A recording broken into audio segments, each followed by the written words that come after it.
reputable banter like Walter Chase find himself up to his eyeballs in debt. Are you looking for some sort of banter thing because you think we're friends now and we're in some sort of gang together? I hate to interrupt this lovely banter, but may I introduce to you Jim Hawkins? Hey, welcome to The Explainer. Today, we're going to tackle a word you hear all the time, especially in places like the UK, banter. You know, it's kind of like a social dance. One that can be a ton of fun, but also a little confusing if you're not totally sure of the steps. Have you ever been hanging out with a group and people start trading these friendly insults and you just think to yourself, wait, are they joking or are they actually fighting? That feeling right there, that's the heart of banter. And trust me, if you felt lost in those moments, you are definitely not alone. It's a tricky thing to get the hang of. So, let's break it down. By the end of this, you're going to have a really solid grip on what banter is, how it works, and, this is the most important part, how to know when a joke is just a joke and when it's something else. Ready? Let's do this. Okay, so to really get a handle on this, we got to start with the absolute basics. What is banter, really, at its core? Well, if you look it up, the official definition is something like the playful and friendly exchange of teasing remarks. Now, the two words you really need to focus on there are playful and friendly, because if you take away that foundation, you're not left with banter anymore. It's all about that light, easy back and forth.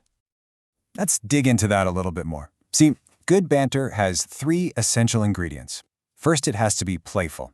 The whole point is to have a laugh together, never ever to actually hurt someone's feelings. It's also got to be friendly, meaning it's happening between people who already have a good relationship. And this last one is so important. It has to be mutual.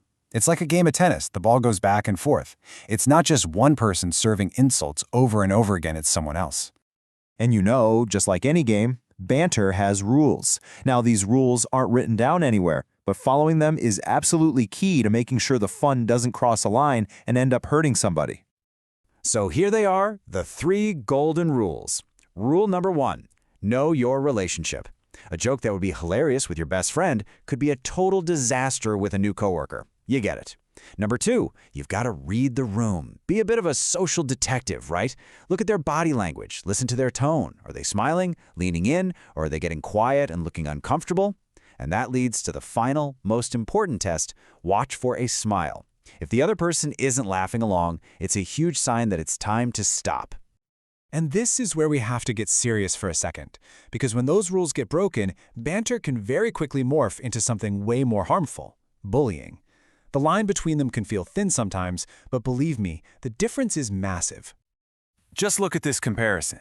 The goal of banter is connection and fun. The goal of bullying, to hurt or control someone. Banter feels light, it makes you feel included. Bullying feels heavy and isolating. With banter, you might joke about safe stuff, like a friend's awful taste in movies. But bullying goes for the throat. It targets personal insecurities.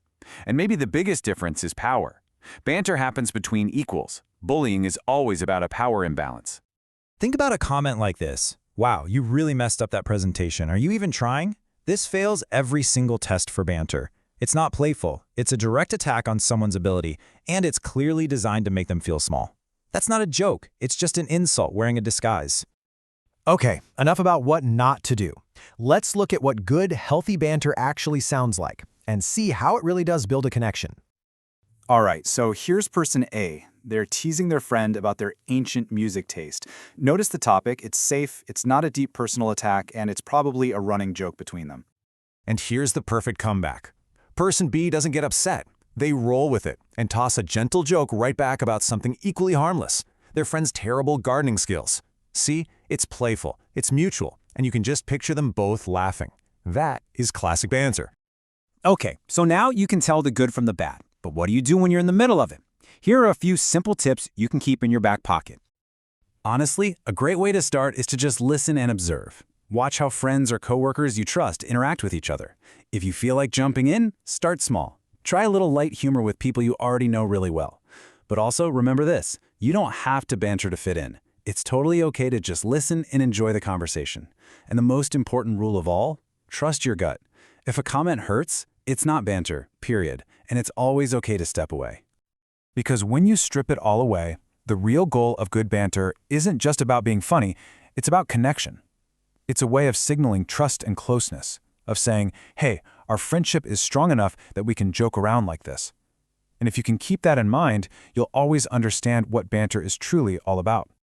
Her and I just have this, like witty banter thing. I beefed up the banter.